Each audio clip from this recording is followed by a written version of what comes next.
मोहब्बत में मजहब तब्दील करती है। शादी करने के बाद इसे इल्म होता है कि उस पर कई किस्म के मुकदमात दर्ज हैं। निकाह करने के बाद 2 साल वो मुझे इसी तरह बाई होटलों में मिलता है। बस शर्त ये है कि मैं तेरा बंदा मुझसे मिलती रहे। अभी मैं तुझे शादी करके नहीं लेके जा सकता। इस दौरान मेरे 4 हमल होते हैं, वो ज़ाया करते हैं।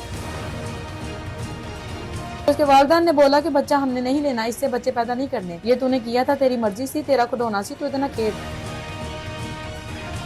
खुला लेने की वजह क्या थी? इधर से जाता था तैयार होके जाना 5-6 घंटों के लिए आंटी की मसाज करके उसे पैसे लेके आना, तो मैं आपके बच्चे आपको देने के लिए आ रहा हूँ। उसके बाद ये बच्चे नहीं लेके आके मेरे साथ जनाब बल जबर करके गया। वो सुहा पकड़ कहती मैं तेरे तरह कलेजे बाहर काट देना है, मेरी शिकायत लानी पी है। ये पुलिस वाली ने मुझे अपने थाने में DSP के ऑफिस में मुझे बुला के मारा। समरीन मेरे साथ मौजूद है। काफी अरसा पहले ये अपना मजहब तब्दील करती है और मजहब तब्दील करने की वजह यह है कि एक मुसलमान शख्स से प्यार होता है। मोहब्बत में मजहब तब्दील करती है और तब्दील करने के बाद उस मर्द से ये शादी भी कर लेती है। शादी करने के बाद इसे इल्म होता है कि उस पर कई किस्म के मुकदमात दर्ज हैं, वो फ्रॉडी है, नौसरबाज है। उसके बाद ये उसे समझाने की कोशिश करती है। इससे ये फिर उसकी चैट्स पकड़ती है कि उसके मुख्तलिफ खवातीन के साथ जो है नाजायज ताल्लुकात में। 2 बच्चे हो गए इसके, 4 बार इसका हमल जाया करवाया गया। ये खतून जो है आज दर बदर की ठोकरें खा रही है। घर वाले अब इसका साथ दे रहे हैं कि नहीं दे रहे, क्या मामला था, वो शख्स है कौन था और अब अकेली कैसे ये जंग लड़ रही है, इसी की जुबानी जानने की कोशिश करते हैं। नसरीन, सबसे पहले तो अफसोस है कि आपने जो मुझे पर्चे दिखाए कि आपने उस शख्स पे एतबार किया जो एतबार के काबिल नहीं था। ये शख्स है कौन था? अस्सलाम वालेकुम। वालेकुम सलाम। उसका नाम नकाश है और 2017 में मैं इस्लाम कबूल करती हूँ। इस्लाम कबूल करने के बाद फिर उससे निकाह करती हूँ। निकाह करने के बाद 2 साल वो मुझे इसी तरह बाहर होटलों में मिलता है। बस शर्त ये है कि मैं तेरा बंदा मुझसे मिलती रहे। अभी मैं तुझे शादी करके नहीं लेके जा सकता। इस दौरान मेरे 4 हमल होते हैं, वो ज़ाया करते हैं। उसके घर वाले भी पहला, उसके बाद 3 वो करते हैं। उस दौरान आपके घर वालों को इल्म नहीं, था? मेरे घर आप वालों घर को से नहीं कैसे पता। निकलती है? खतून के लिए तो बड़ा मुश्किल हो जाता है ना, घर से निकलना, मिलना जाना। जी, मैं उस टाइम बीकॉम कर रही थी और कॉलेज है, उधर से कोर्स भी कर रही थी और इस अच्छा, तरह। उस वक्त आप पढ़ाई कर रही थी अपनी? जी, मैं पढ़ाई कर रही थी। पढ़ाई के दौरान ही 2 घंटे निकाल के इससे मिलने जाती होती थी, क्योंकि जो कॉलेज के बाहर आके खड़ा होता था। जब मैंने कॉलेज से आना, इससे मिलने के बाद अकेडमी से छुट्टी करनी, फिर इससे मिल के फिर घर जाना, इतनी बुरी कंडीशन होती थी। जब भी इसने मिलना तब, उसके बाद जब इसने मेरे बच्चे ज़ाया कराए तब। फिर इस और आप दौरान रजामंद होगी, एक माँ के लिए तो बड़ा मुश्किल होता है, और आप रजामंद मैं होगी बहुत इसके? इसने बोला कि मैं आपके साथ रहूंगा तो बहुत सारे बच्चे ये आप मेरे लिए ज़ाया कर दो, सिर्फ एक कुर्बानियाँ दे दो मेरे लिए, क्योंकि मेरे घर वाले नहीं मान रहे। मैं आपको अभी शादी करके नहीं लेके जा सकता। मैं आपके साथ हूँ ना, मैं आपके पास हूँ, आपके साथ हूँ। झूठ बोल के इसने पहला बच्चा इसकी अम्मी और अब्बू ने जाके मेरा ज़ाया कराया। अच्छा, इसके वालिदैन साथ गए थे? जी, साथ गए थे। इसने अपने वालिदैन को कैसे मना लिया इस गलत काम के लिए? क्योंकि उसके वालिदैन ने बोला कि बच्चा हमने नहीं लेना, इससे बच्चे पैदा नहीं करने, ये तूने किया था, तेरी मर्जी सी, तेरा खुडोना सी, तू इतना खेड़, पर शादी तो हमारी मर्जी की लड़की से करेगा, इससे नहीं करेगा, उसकी माँ बाप ने बोला। उसके बाद खैर नकाश मुझसे फिर भी मिलता रहा, क्योंकि नकाश को पता था अब इसका मैंने मजहब भी तब्दील कराया, इसे निकाह करके इसको यूज़ भी किया, इसका बच्चा भी ज़ाया कराया, तो अब ये मेरे गले पड़ गई, इसको मैं कैसे उतारूँ। नकाश ने मुझे बहुत मारा, इस दौरान लड़ाइयाँ झगड़े भी हुए, वो फिर भी मिलता रहा, फिर बच्चे हुए, फिर इसने ज़ाया कराया 2-2 माह के।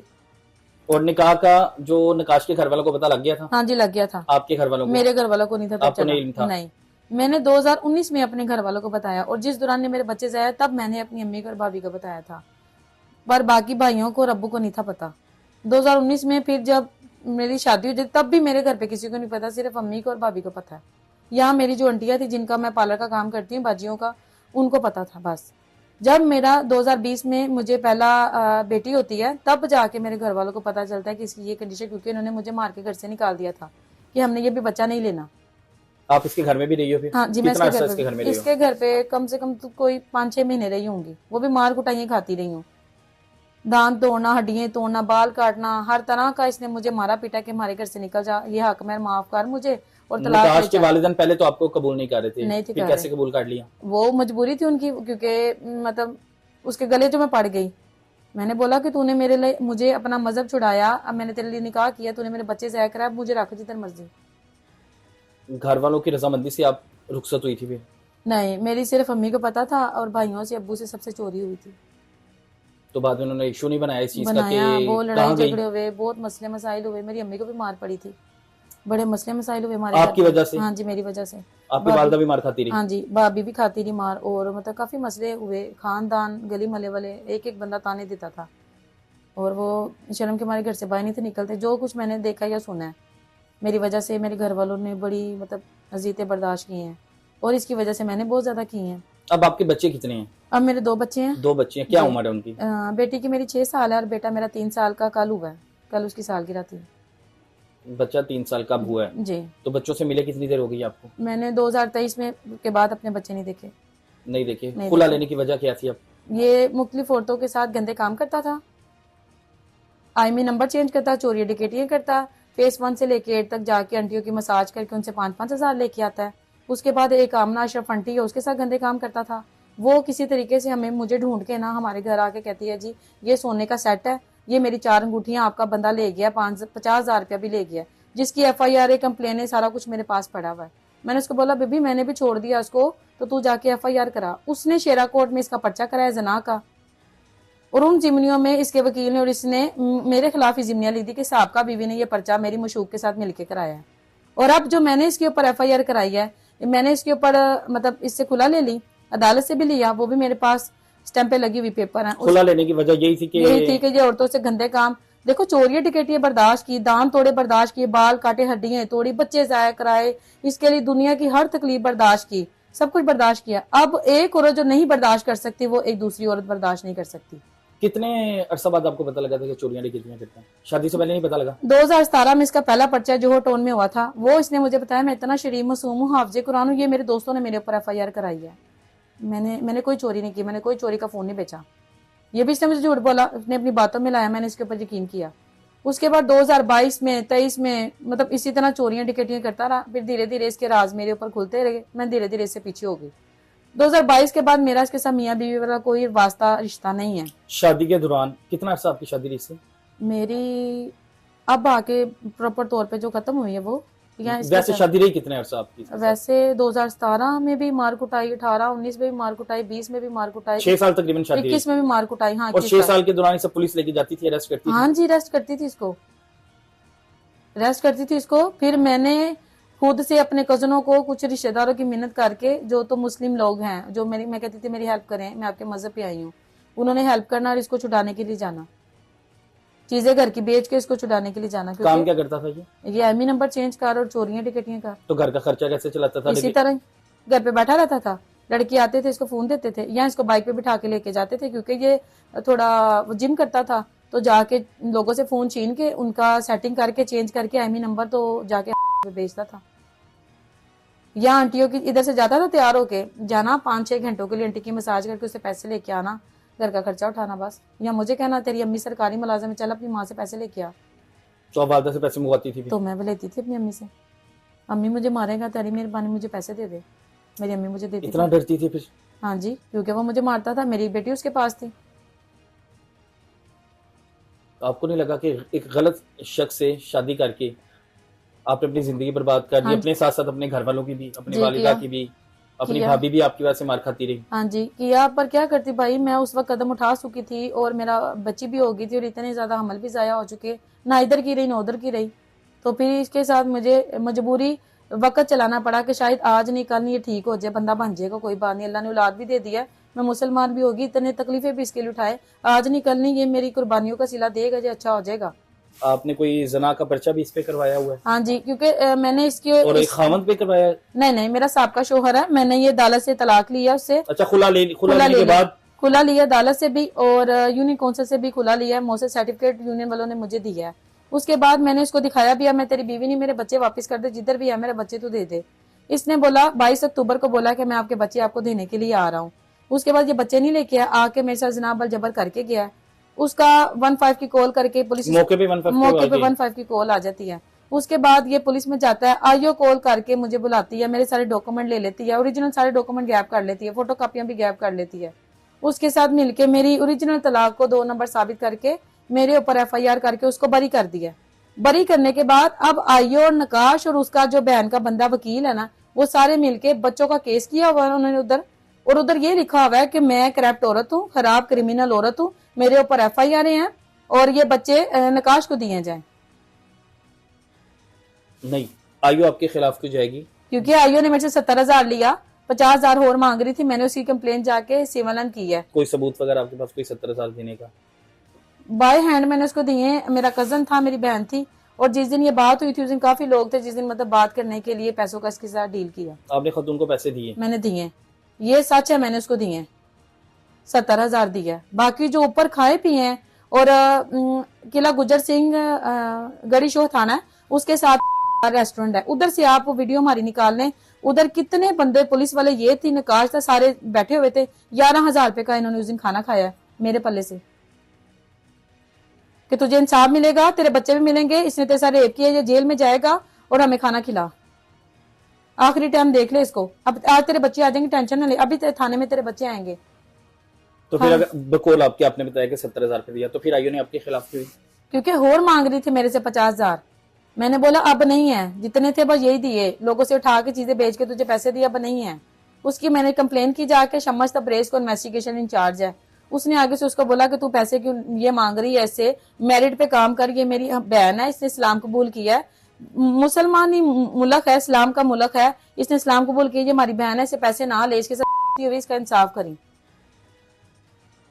पर उसने इंसाफ नहीं मिला अभी? तो नहीं, इंसाफ नहीं मिला अभी जो आपकी खुला का आप बता रही हो कि जाली का कहा गया, जी आपने जाली खुला ली, जो आप बता रही हो का ने गलत रिपोर्ट तैयार की, उसके बाद आपने यूनियन काउंसिल गई जाके? यूनियन काउंसिल में गई हूँ, उन्होंने बार बार मुझे 10-10, 20-20 दफा स्टैंपे लगा के लिख के दिया कि ये आपका सर्टिफिकेट मौसर है, लीगल तरीके से है, आप जिधर मर्जी जाएं, नादरा में भी जाएं चेक कराएं, जिसको मर्जी चेक कराएं, कि आपकी लीगल है, खुला हुई है, कोई झूठ नहीं है। तो वो आयु ने रिपोर्ट बनाई है, क्या नाम है आयु का? साइमा परवीन ने बनाई है। बिल्कुल ऐसी है जी। बड़े अफसरान से मैं गुजारिश करूंगा, आईजी साहब, डीआईजी साहब, सीसीपी साहब बड़ा अच्छा काम कर रहे हैं, लेकिन आप ये देखें कि अगर एक बता दिया गया जी जाली तलाक ली इस खातून ने, और वो कह रही है यूनियन काउंसिल से मैंने बार बार लिखवाया है, उन्होंने लिख के भेजा है, मैं जाके थाने में जमा करवाती हूँ, थाने में फिर मेरी नहीं सुनी जाती, और ये इसलिए थाने से इंसाफ नहीं मिला तो इसने अदालतों का रुख किया, अदालतों की तरफ गई है, बड़े अफसरान को कोई एप्लीकेशन दी, जाके उन्हें बताया कि ये देखें आपके जो निचले तबके के अफसरान है वो क्या कर रहे हैं। हाँ जी, लॉर्ड सीसीपी में एप्लीकेशन दी है, सीसीपी ने फिर मार करके ना मुझे पूरा घंटा उधर इधर उधर बिठा के, सब लोगों ने 5-6 लोगों ने मेरी स्टोरी सुनने के बाद वो एप्लीकेशन वापस किला गुजर सिंह डीएसपी को लिख दिया। डीएसपी के पास गई हूँ, डीएसपी मौजूद नहीं था, उसके रीडर ने कहा मेरे कमरे में बैठ जाओ, उसके कमरे में बैठी मैं, मेरी बहन जाके, ऊपर से सैमा परवीन आके मुझे मारना शुरू हो गई, वो पंजाबी में गालियां दी, वो थप्पड़ मुझे मारे, वो सुहा पकड़ कहती मैं तेरे कलेजे बाहर काट देना है, मेरी शिकायत लानी पई है। ये पुलिस वाली ने मुझे अपने थाने में डीएसपी के ऑफिस में मुझे बुला के मारा। डीएसपी को मैं नीचे जाकर रो रो के बताया कि इसने मुझे ऊपर मारा है, उसने कोई एक्शन नहीं लिया, कोई उसको तू तलक्का नहीं, कोई डांटा नहीं, कोई मेरे सामने कुछ नहीं उसको बोला। मुझे आगे से कहता बीबी किसके सामने पैसे दिए हैं, मैं कहा सर अपनी बहन कजनों के सामने दिए हैं, मौजूद है वो बंदे, और इसने लिए हैं, जानमन लिए हैं, कोई झूठ नहीं है इसमें। आप शम्स तब्रेज से पूछ ले कि ये 50,000 और मांग रही थी, मैंने इसकी कंप्लेन की उधर जाके, वो कहना चल जा बीबी सबूत लेके आ। उसने ये नहीं कहा कि पर्चा जो 13-17 बटा हुआ है उसको रिन्यू करे, उसको पकड़े, उसको उसके अंजाम में पहुंचाए, नहीं, वो मुझे पूछने लगा बीबी पैसे कितने देते ने आपने ये दिखाना था ना जाली डॉक्यूमेंट। हाँ जी, तो पुलिस वाला इतना तेज है, वो उसने क्या सबके सामने पैसे लेने थे, या कहना था मैं पैसे समरीन मुझे पकड़ाओ, मेरी वीडियो बना लो या टिकटॉक बना लो मेरे साथ। अच्छा, ये तो बड़े अफसरान को चाहिए ना कि एक आप स्टैंप लगा के इस पे एफआईआर खतून पे दे रहे हो कि भाईजान आपने जाली खुला के दस्तखत तैयार करवाए, तो आप देखें यूनियन काउंसिल से कंफर्म करें, जो डॉक्यूमेंट्स ये लाई है उससे कंफर्म करें कि अगर इसके डॉक्यूमेंट्स लीगल थे तो आपकी जो आईओ है साइमा परवीन साहिबा, उन्होंने जाली क्यों करार दिया, जाली साइन करके इस खतून पर एफआईआर क्यों दी? भाईजान आपने ये पता करना है, ये बड़ा अफसरान ने पता करना है। अब आपने एप्लीकेशन सीसीपी ऑफिस दी हुई है, दोबारा फिर दी हुई है, आपको बुलाया गया है? बुलाया गया। अब मेरे जितने भी ओरिजिनल पेपर थे ना, वो एक और नई तफ्शीशी है बुशरा, उसने ओरिजिनल पेपर पकड़ लिए हैं, जबकि उसका काम था इनकी फोटो कॉपियां लेके ये जाती, ये फॉर वेरिफिकेशन लिखा है, इसको वेरिफिकेशन करा के इधर स्टैंप लगवा के लिखवाती। वो मेरे ओरिजिनल पेपर वो पकड़ के ले गई है, पहले श्यामा ले गई थी, अब वो ले गई है, वो ले गई है, अब वो ले गया, मेरे पास फिर नहीं है, मेरे पास फिर फोटो कॉपी मैंने फिर मोबाइल से निकालिया प्रिंट। बड़े अफसोस की बात है, और 2 साल हो गए हैं बहन मेरी जी, बच्चों याद आती होगी बच्चों ने कभी फोन किया, मैसेज करते थे नकाश की बहन के नंबर से कि हमें पैसे चाहिए और हमें पैसे दो, जैज कैश कर दो, और अगर आपने हमारी वीडियो देखनी, अगर आपने वीडियो कॉल पे बात करनी है, हमें देखना, हमें पैसे दो। ये बच्चे कहते थे, ये बच्चे कहते थे। तो बच्चों को ये जो सिखाया जाता है, ये मैं आपको मैसेज सेंड करूंगी, ये बच्चों को नकाश और इसकी माँ सिखाती थी। कि अगर हमें वीडियो कॉल पे देखना तो हमें हाँ पैसे जी, भेजो, हमें पैसे भेजो। तो फिर माँ बच्चों को देखने के ये लिए निकाश भी कहता था, और मेरी बेटी को भी इन्होंने सिखाया, मेरी बेटी ने भी मुझे वॉइस मैसेज किए हैं क्या मैसेज किया हुआ उसने? कि मुझे मामा नहीं कहती वो, इन्होंने बोला ये मामा नहीं है, ये निकाश की दोस्त है। इन्होंने मेरी बेटी को सिखाया हुआ है। अब वो छोटे थे, जो उनको सिखाना वही बोलते हैं। वो कहते हैं तुम निकाश की दोस्त बनो, और अगर आपने हमको देखना है तो मुझे पिज्जे के बर्गर के पैसे दो। ये मेरे पास मैसेज पड़े हैं। और फिर आप पैसे भेजती थी फिर बच्चों मैं को पैसे देखने के भेजती थी लिए? बच्चों को देखने के लिए।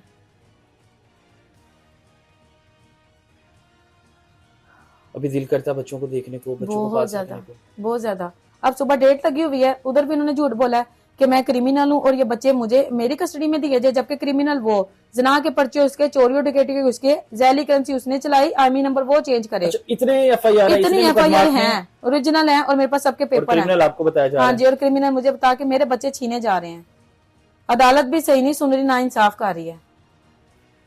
अल्लाह ताला इनके हाल पे रहम करे। और मैं बड़ी खुशी हुई जब इन्होंने बताया कि मुझे कि मैंने अपना मजहब तब्दील किया, लेकिन वो शख्स जिसने मजहब तब्दील करवाया और मजहब तब्दील करवाने के बाद वो एक नौसरबाज फ्रॉडिया, इसे पैसे भी खाता रहा, इसके अमल भी ज़ाया करवाता रहा, उस पर चोरियों के, डकैतियों के, नाउज़बिल्लाह जना वगैरह के इतने मुकदमात दर्ज हैं। उसके बाद वो खुल्लम खुला घूम रहा है और वो इनको चैलेंज कर रहा है कि मैंने इसको बच्चे वापस नहीं करने, क्योंकि वो कह रही है, माँ तड़प रही है, माँ कह रही है मैं नहीं चाहती कि बच्चे जो हैं वो बाप के नक्शे कदम पे चलें। चाहेंगे कि वो तो बाप के साथ रहेंगे, तो जैसे बाप, क्योंकि हाँ जी, सबसे जो या तो माँ औरत से सीखते हैं या अपने बाप से सीखते हैं। उसकी दादी नकाश को नहीं संभाल सकी, उसको जनाक और चोर डकैत बनाया, तो वही दादी मेरे बच्चों को संभालेगी? वो मेरे बच्चों को पढ़ाई लिखाई कराएगी या अच्छी तरबियत पे चलाएगी? कोई पैगाम देना चाहती हैं मरियम नवाज साहिबा को? क्योंकि उन्होंने कहा खवातीन जो है मेरी रेड लाइन है, अगर आप बिल्कुल ठीक रास्ते पर हैं, या आप बिल्कुल आपके पास सबूत पूरे हैं जी। और आप कानूनी तौर पे बिल्कुल कार्रवाई करना चाहते हैं, मरियम नवाज को के पैगाम, आईजी साहब को, डीआईजी साहब को के पैगाम देना चाहते हैं? यही पैगाम देना चाहूंगी कि आप मरियम नवाज, आपकी बहुत मेहरबानी, और शेर जफर चट्टा को भी मैसेज देना चाहूंगी कि आपने बोला था जो औरत को उंगली लगाए उसका मैं हाथ काट दूंगा, और ये आके जना करके जा रहा है, इसको क्यों नहीं पकड़े, इसको क्यों नहीं काट रहे? चोरिया डकैतियां कर रहा है। मेडिकल आपने करवाया था? हाँ जी, मेडिकल मेडिकल कराया। की रिपोर्ट भी है? हाँ जी, पॉजिटिव आई है, उस पर मेरा पॉजिटिव आई है? पॉजिटिव आई है, गंगाराम से कराया है। 164 का बयान भी है, वो भी आईओ के पास है, पूरी पुलिस फाइल आईओ के पास है। ना मेरे पास मेडिकल है, ना मेरे पास 164 का बयान है, मेरे पास कोई एक चीज नहीं है। इवन के यहाँ तक जो ठोकर में उसकी कोई कॉपी वगैरह भी कोई भी नहीं है। आईओ ने मुझे कुछ भी नहीं दिया, मुझे बस ये कहती रही तू घर पे बैठी रह। 7 तारीख को ये इसने जेल भेजा है, 7 तारीख को जेल भेजा, 10 तारीख को उसकी बेल भी लगा दी आईओ ने उधर, और उसका पर्चा खारिज करके उधर कोर्ट में उसकी बेल लगाई। ना मुझे किसी की कॉल आई, ना मैसेज आया कि इसको पर्चा खारिज करके हम बेल रख दी, इसको फरार करने लगे, मुझे किसी ने नहीं बताया। ये आपके सामने एक खातून है और पुलिस वालों के बारे में भी इसने बताया है, वो जिस शख्स से शादी की उसके बारे में बताया है। अब देखा जाएगा कि अफसरान क्या फैसला करते हैं, अदालतें क्या फैसला करती हैं। बेशक अदालतें जो हैं सारे डॉक्यूमेंट्स देखेंगी और इंसाफ पर मुबनी फैसला करेगी, और इस खातून को इंसाफ मिलना चाहिए अगर ये राइट है। और बाकी मेरे पास कोई अल्फाज नहीं है कि आप अगर अदारों पर एतमाद करते हैं और थाने में अगर उसके साथ इस तरह का सलूक किया गया, उससे पैसे लिए गए हैं, तो ये सवालिया निशान है पंजाब पुलिस पे एक और।